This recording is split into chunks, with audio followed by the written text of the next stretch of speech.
Well, hello there everyone, and welcome back to my channel, and welcome back to my nursery for another video. This is Sharon with Serenade Nursery, and this is day 4 of the 28-day outfit baby a day challenge kind of thing that's going on. And I'm just gonna make sure that we can see her in the camera. Just make sure that we're getting everything in frame here. So anyway, this is day 4, as I said, and who we have with us today is we have baby Melissa. And as you can see, she's a bigger baby. She's definitely not newborn size. She wears she can wear some 0 to 3 stuff, but she wears a lot of 3 to 6 month stuff. You know, she's a chunk of monk and she's a bigger baby. And anyway, this is the Lucy Sculpt by Tina Cui, and she was reborn by Sharon B over at Life with Sharon B on YouTube. You might know her as Butterfly Baby Kisses Nursery. And this little girl, oh my gosh, there's like a story behind her. And Sharon, that is, reborn her, as I just said, years ago. And so she's had her in the collection for quite a long time. Well, a couple years ago, she decided that it was time to part company with her and send her on to a new mommy. And that new mommy happened to be me. And what happened was, and this kind of happened the same way with Evie when I got her, but I got maybe just a little bit into the video, and Sharon had actually emailed me and said that you know, she was putting this little girl up for sale, and that, you know, if I wanted her, that you know, she was going to go fast, so, you know, I better make up my mind. And so, and I'm like, yeah, I do want her. And she came with a lot. I mean, I kid you not, she came with so many clothes. Like, she came with a full wardrobe. I'm telling you, she came with a full wardrobe. And then I ended up getting some more things that Sharon had uncovered for her in the closet. She had some more things that she'd gotten for her, and so I went ahead and purchased those as well. And oh my gosh, like, this little girl is set. She really is. She is set. This little one is. And so anyway, I don't know the last time I had her on camera, but yeah, so we're gonna go ahead and work with her today. And let me show you what we're going to change her up into. I've had her in her little PJs for quite a long time. And so it's a little hot today. It's not as hot as some places are yet. I guess there's a heat wave going on in some parts of the country, but right here it's just been in the 80s, like the mid 80s. Sometimes the upper 70s to mid 80s, so it's hot, but it's not like terrible, but it's muggy. So anyway, I thought we would get her out of this long sleeves and into something a little bit cooler so she can enjoy that before the colder weather hits. And yeah, I mean, I get it, you know, she's not a real baby, she's not gonna feel the weather, but I do like to dress my babies for the weather and for the season and stuff. That's fun. So anyway, what we're gonna go ahead and put on her is, and this video is also gonna go along with Theme Thursday, and the theme for Theme Thursday is polka dots, stripes, and gingham. And oh my gosh, I love polka dots. I do. I'm like Goonie over polka dots. I love me some polka dots. So anyway, this is a 3 months Carters, and now the dots, it does have dots, but they are, you know, kind of in rows. They're not like, you know, interspersed or diagonally or whatever that you may think of as polka dots. But this is white, and the dots are reddish, you know, red color, and we have these decorative snaps that go down the front of it, and then we've got some lace, you know, along the cuffs of the legs. It's a romper. This is a romper, and yeah, and then we've also got a little strawberry on the front right there. Can you guys see that? Got a little strawberry. So our dots kind of match the little strawberry, and we have the pretty little lace on the cuff of the legs, and I think this is going to fit her just beautifully. And I think she'll look really cute in this, don't you think, you guys? Yeah. So anyway, we're going to take her out of this warm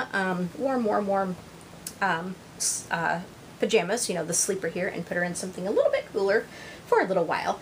And I was trying to rack my brain for a topic to talk about today as we changed her, and you know, with all the stuff that's kind of going around, and I came up with something that I was thinking about today, that my husband and I were actually talking about. And this this, you know, this affects me. You know, this definitely has, this can actually have a direct effect on me, as well as maybe an indirect effect. And so anyway, what I want to talk about today is what are, and I will share this in the video too of what mine are, but answer me these questions in the comments. You can leave your answers in the comments, or if you want to make your own video about this, if you have a channel and you're a content creator. And also, if you have a channel and are a content creator, if you have a doll channel, or a crafting channel, a book channel, you know, anything like that, let me know so I can come over and subscribe to you guys and follow you guys. So anyway, what I thought we would talk about today is what are our greatest pet peeve. What is our greatest pet peeve, and then what is what do we, and then to kind of temper that a little bit as well, what do we find that brings us just, you know, an enormous amount of joy? Like, what is our greatest pet peeve, and then what is it that brings us the you know, such a great amount of joy? Okay, and so I'm going to answer this in two ways. I'm going to talk about both of this, both in the doll world as well as just, you know, normal, like, regular life.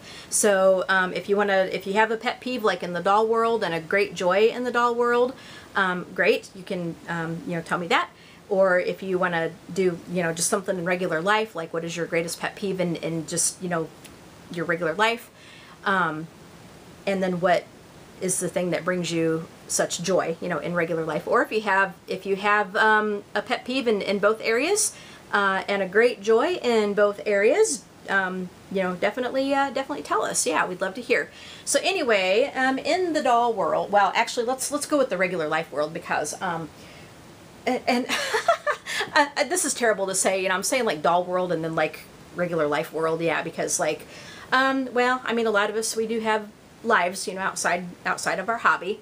So anyway, and this was something that my husband and I were talking about this morning, and it's just something that has come up with us, you know, a number of times, like when we've experienced, you know, something that in this area that just isn't cool. Now, my greatest pet peeve in regular, like, everyday life is, and I may step on a few toes with this one, and you know, I'm sorry if I do. But I just, you know, I feel like I have a right to talk about this because I'm pretty knowledgeable in this area. And what really gripes me the most a lot of times is like fake service dogs. And let me tell you what I mean by fake service dogs, okay? Now, first of all, I do have a visual impairment, and it's pretty significant. I have no eyesight in my left eye, and my right eye has very, very little eyesight. I have to get pretty close up to be able to read things and to kind of see things and such. But and I was born with this. It had to do with my optic nerves. My it's called optic nerve atrophy. The optic nerves didn't develop the way they should, and so they're very weak. And the muscles, you know, that kind of attach my eye to everything else, they're also very weak, and they have a hard time kind of staying in place.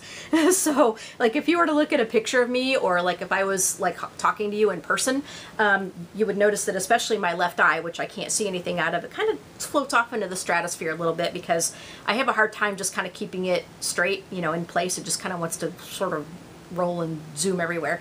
And my right eye kind of does that to a certain extent too, but you know, it's just part of the visual impairment I have. So anyway, since 1992 I have had guide dogs. I've had dogs from it's a facility called Leader Dogs for the Blind in Rochester, Michigan, and it's a training facility that trains dogs, guide dogs, dog guides for people with low vision or who are totally blind. And so I've had, I'm on my fourth dog right now. You guys have probably heard me talk about Alex, and his full name, yes, get this, is Alexander Graham Bell.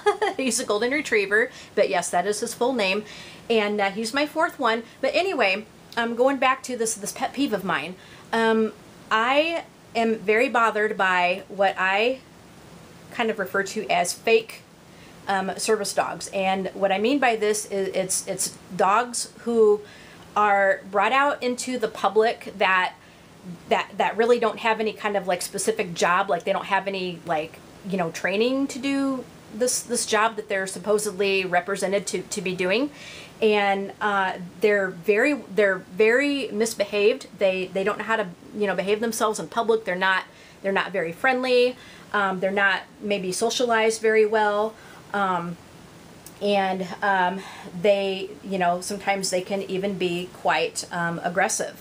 And I have actually encountered many times over such dogs. And it's, you know what, I'm gonna find some socks for her, because I think even though it is warm out here, I think I am going to find some socks for her. I thought I had a pair here. Yep, there we go. I found some socks for her. All right, so anyway, and we'll go ahead and we'll just go ahead and put like a pair of white socks on her.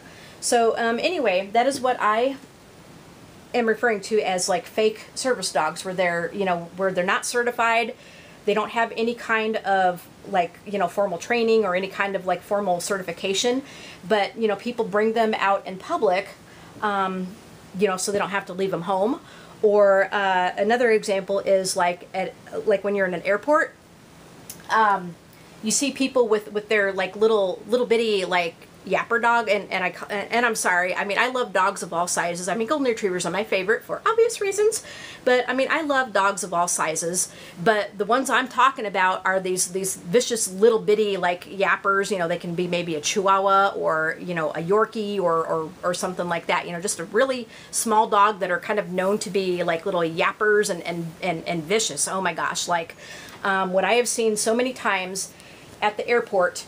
And I can kind of give you an example of something that has happened to me in 2017 actually, but where you go to the airport, and these people have these little, you know, their little bitty dogs, and they represent them as a service dog, and the reason that they do this is so that they can take this dog like in their cage, you know, in their little cage, in their little crate, onto, you know, into the cabin of the plane, rather than having them go into the cargo hold. And so people think that if they can represent them as a service dog, then, you know, they'll be able, you know, they get away with being able to put them in the cabin of the plane. Now, Alex, you know, being that he is a certified guide dog, a certified working, you know, service dog, when I fly, he goes right into the cabin with me. He goes right into the, you know, right inside the airplane, and he just, you know, he lays at my feet. We do try to get a bulkhead seat, because, you know, he is quite big, and it's you know, darn near impossible for him to fit like between, especially now because I think the planes are getting smaller and smaller. The seating is getting more narrow, and so he cannot fit. He definitely cannot fit like you know, like between like a, you know, the regular seats. So we try to get the bulkhead. But anyway, I'm kind of digressing a little bit. But when I fly, you know, he can go right onto the plane with me, and doesn't have to ride in the cargo hold. And so these people that pass these dogs, or, you know, and I've seen just ridiculous stories like on the news where you know, this person had like a service peacock, or a service what was another one? A turkey, and I think somebody brought a chicken. You know, somebody had a chicken, and I mean, it's just ridiculous. Like, they, you know, these people will try to pass off, and it's not just dogs anymore, but they will try to pass off these dogs as a service dog, and, you know, these dogs do not have any kind of like training, you know, any kind of like special training, or any kind of like formal certification or anything to, you know, to say that, you know, that this dog is a certified service dog. So to me, it's, you know, this is what I call a fake service dog, or a non-service service dog, as my husband had called it this morning. And that drives me absolutely bananas, because if you have a you know, a bona fide service dog, you know, a certified one, you know, one that has been trained, especially trained, or, you know, one that has been certified by, you know, some kind of like organization or agency or whatever that says that, you know, this dog is a service dog. You know, service dogs have to have a, you know, they have to have a friendly disposition. They have to have, you know, a good temperament, a very good temperament, where they can, you know, kind of put up with a lot. You know, they're socialized to be used to, like, say, other dogs. You know, they're socialized to be used to, you know, seeing children, or maybe lots of people, or going onto a train or a bus or something. You know, they're trained to do all this stuff. Okay, and when you have a dog that is not socialized, when you have a dog that is not trained to do this stuff, and you have a dog that is not friendly, that is, you know, that doesn't have such a good temperament, and you're trying to pass this off as a service dog, that gives the rest of us with legitimate service dogs such a bad name, because, well, you know, back in the day before kind of all this was going on, and there are laws where service dogs are allowed access to certain things that regular dogs are not. Okay, so when you have a dog that and we've had to educate people a lot, like, you know, back in the day before a lot of this was going on. Okay, so we've had to educate people about you know, because they just don't know. Like, they don't know, sometimes maybe they don't know the rights of the service dog. They don't know, you know, maybe they don't know about the laws. They don't know, like, you know, about the training or anything. And so I have answered, like, over the years, I've answered so many questions. I've talked to so many people.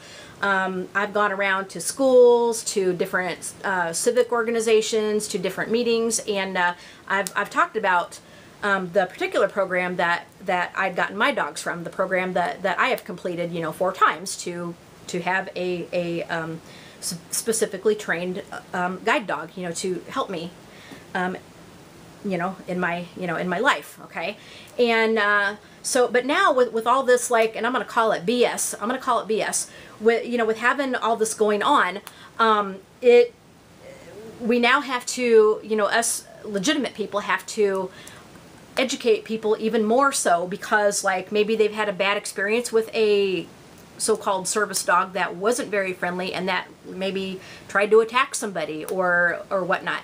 And so it really, you know, gives us legitimate ones with legitimate service dogs a bad name, you know, a bad rep, because if people have had a bad experience, they're going to think that all service dogs are like that, and that is not the way a real service dog is supposed to behave. Now, I'm not saying that dogs are perfect, you know, because they're not. You know, they are living, breathing creatures, and I've kind of likened it to, and especially a young dog that has just, you know, graduated and you're still trying to get used to each other. I have likened it to trying to corral a 5-year-old child, because, you know, let's face it, you know, dogs can misbehave, and you know, Alex isn't perfect by any means. None of my dogs were perfect by any means, but you know, the more seasoned they get, the more that they're around certain things, you know, and the older they get, the better they get. And because, like, when I first got Alex, he was like 16 months when I first got him, and you know, he was full of beans. Let me tell you, he was quite spunky. He was very spirited, but, you know, as he got older, he mellowed a lot. Like, he's 6 now. He is 6, and so he has mellowed out a lot. You know, since getting older, and since, you know, being with me and working with me, like, on a daily basis and all that. But I cannot stand when people have these fake, or, you know, when people pass these dogs off as service dogs, and they're not legitimate service dogs. I cannot stand that. That just drives me up a wall, because and I, like I said, I've had experience with this, like, and I'll tell you one story. When I was at this is my previous dog that I had before Alex was Caleb. He was also a golden retriever, my 3rd leader dog. When in 2017, it was actually his last hurrah with doing his job, because he was going to retire right after, and we had gone to Portland, Oregon to go to a Lions Club conference thing, you know, a leadership forum. Okay, and so this was going to be Caleb's last trip, you know, his last hurrah as a working dog, and then he was going to, you know, once he got home, then he was going to officially be retired. Okay, where that would just mean that, you know, he's just, you know, he's too old to work. He was, you know, he was getting up there in age, and that means that he would no longer be, you know, taken out in the harness and taken out in public as a working dog. So that means that he would be relegated to a pet, you know, a regular pet. And so he would not, when he retired, he would not have the access, the privileges that he had when he was working. Okay, so he was, you know, he's officially retired. But when we were at the airport,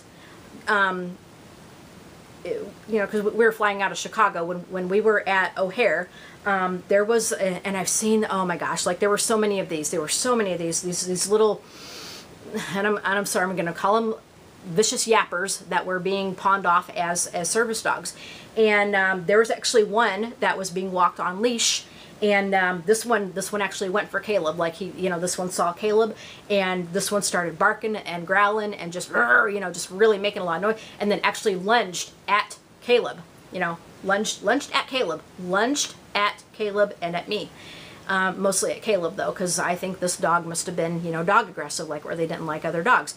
And my husband and I, you know, we looked at each other and we're like, yeah, not good, not good. And so we. Well, there's, you know, nothing that we could do, but we reported it to one of the security people because we didn't think that was right. That was just uncalled for. That is not the behavior that a service dog should have, okay? And I've just seen it so many times in so many places and areas and stuff, and I can't stand that. That drives me up a freaking wall, you know, because I cannot, yeah, I could go on and on and on about that, but all right, enough of that. So my pet peeve in the doll community, the doll world is, and this is a pretty basic one, and I think all of us can relate to this, that or many of us that feel this way. The thing that irritates me in the doll world is just, you know, people that feel that they got to be so damn mean. You know, I hate it when people think they got to be so dang mean. And this could go in terms of, you know, people that just don't understand the hobby, that, you know, that they give remarks like, well, why do you got to do that? And that looks like a dead baby. Yeah, very pleasant. Or, well, why don't you adopt a real child? And I mean, you know, how many times has that gone around? Like, how many times has that been said, right? It can also go toward people who exclude people for different reasons. Like, for example, well, the thing that I can think of the most is anybody that that kind of gets into the hobby that's new. There are people that will not welcome, like, say, a new YouTuber into the hobby. They don't want to go outside their circle of friends. They don't want to go outside their little bubble of friends, and they will not, like, for example, me, you know, because I'm pretty new. You know, I just started doing this about 2.5 years ago, and so there's people that you know, there's people that you know, have never given me the time of day. And I've talked about this before. There's people that have never given me the time of day just because I'm not in that specific clique. I'm not, you know, I'm not involved in their little circle of friends or whatever. And it, you know, it's really too bad because I feel like that, you know, and I'm not trying to, like, you know, I'm not trying to be, you know, sound conceited or anything like that, but, you know, my thing is like, you know, they don't give me the time of day. And, you know, that's rather sad because, you know what, guys, like, you know, I'm a nice person. I'm a fun person. You know, I'm goofy as the day is long, let me tell you guys.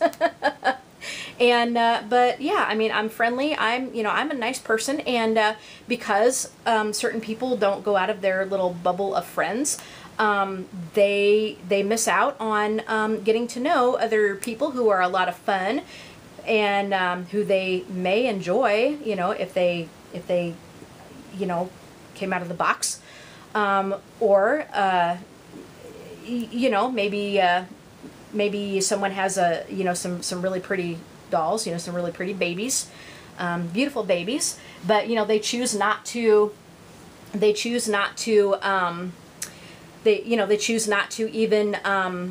try to associate with you know, with me or whoever, because, you know, like, I'm not in their little circle of friends. I'm not in their little cliquey bubble or whatever. And, you know, that's quite sad. It really is. You know, they're missing out, I feel like, and, because, you know, they could get to know, you know, a lot more people. But, you know, if that's the way they choose to be, I mean, there's nothing I can do about it. And if that's the way they choose to be, well, you know, so be it, I guess. But it's just, you know, it's just too bad. And I don't get why people have to be that way. I don't get why people have to be so exclusionary. I don't get it. Yeah, I don't understand that. It's just, it boggles my mind. It truly does. And, you know, I just don't get why people have to just be, you know, mean in general, why they feel that they have to, like, oh, and I always miss a snap here. I don't get why they feel like they got to use, like, bullying tactics, you know, in any circumstance, you know, because it's not cool, you know, cool in any circumstance. And I know I've talked about this before, so, you know, I apologize that I'm kind of going on my little rant again about that. But I don't like mean-spirited people. I don't like bullying, and I just don't like bad attitudes. I don't. It's just, you know, it's uncalled for. And this is such a happy, beautiful hobby that, you know, I don't get why people think that they got to act this way, and they think it's okay to act that way. I don't understand that. All right, well, here she is in her little romper. Oh my gosh, she looks so cute. She looks so cute and much cooler. I'm gonna go ahead and put her socks on her. All right, let's go on to the joys of stuff. Okay, yeah, enough about the pet peeves, right? So the joy that I find in, you know, just my regular life is well, I mean, there's a lot of things that make me happy. You know, there really is. Like, I love, oh my gosh, I love listening to babies laugh. You know, like, if I need a little pick-me-up, I'll go on YouTube and just look for videos of laughing babies, or cute puppy videos, or cute golden retriever videos, or cute beagle video, or whatever. You know, just, you know, when I want something cute, you know, I just want to see something cute. But what really brings me a lot of joy is well, some of you may know that I'm a singer, and so what really brings me a lot of joy is when people, you know, when people love my singing, and, you know, it may brighten their day, or you know, it makes them feel better from either being, like, you know, sick, or not feeling very well emotionally or something. And you know, it brings me joy when my singing can bring someone joy. So that is probably my greatest joy, you know, in my life. If my singing can help one person, or, you know, bring them joy, I'm a happy camper. I really am. I'm a happy camper. And of course, it brings me joy when somebody says Alex is gorgeous, because he is. You know, everybody, oh my gosh, like, he turns so many heads, you know, when we go out in public, and that he turns so many heads, because he really is a you know, a beautiful boy. And so that brings me joy. And then in the doll world, what brings me joy is just, you know, seeing all the fun that you know, on the other side of the mean crap going on.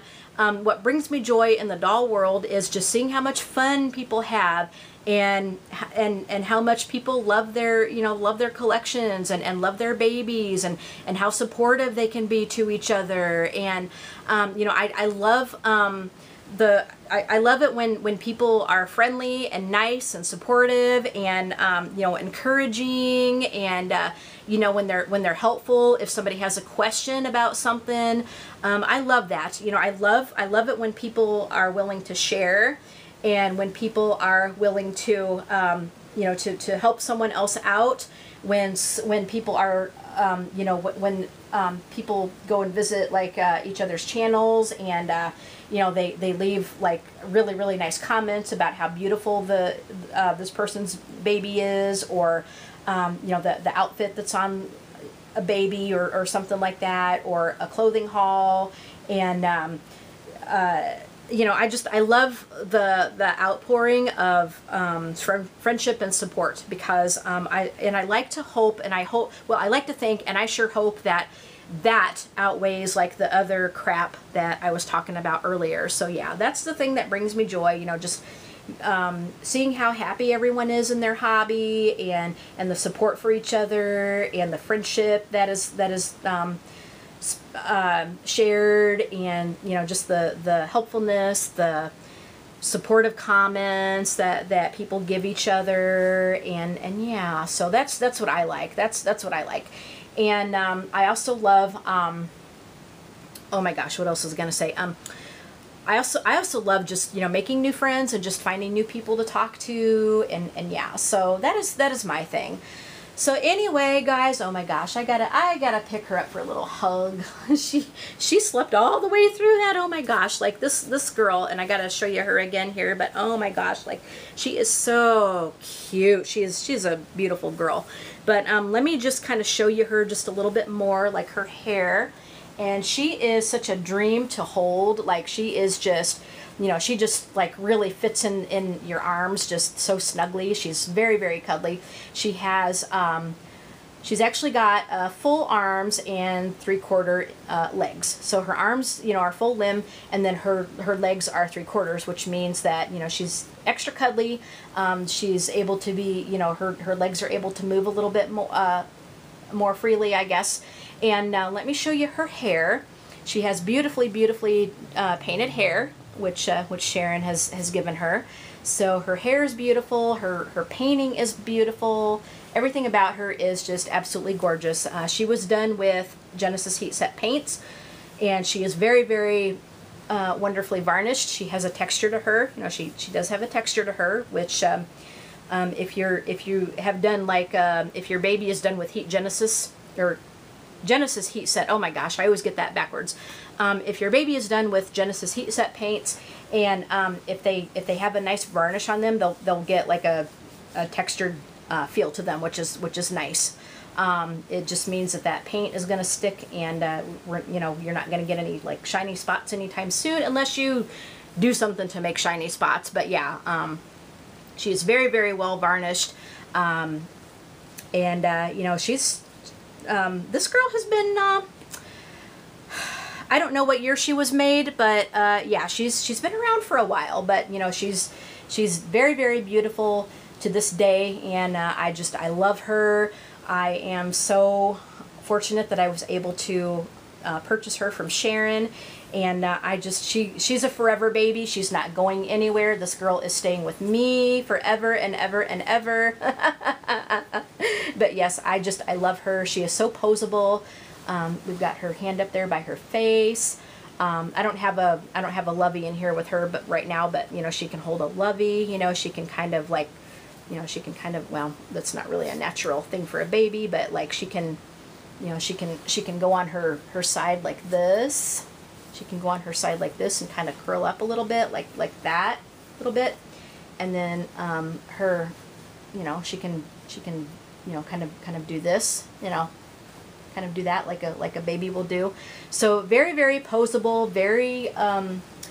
She is a bigger baby, so she's going to be heavier than a newborn. I think she's like maybe 6. I forgot how much she weighs, and I forget how long she is, but she is a bigger baby, and I love her. I love her. I love her. She is definitely an armful, but she is such an armful of pure joy and delight. Yeah. So anyway, that is my video for today. My goodness, my goodness. I feel like in this whole challenge video list, like I feel like I'm talking and talking and talking and talking, but yeah. So anyway, I hope you guys enjoyed this video, and I hope you enjoy my channel.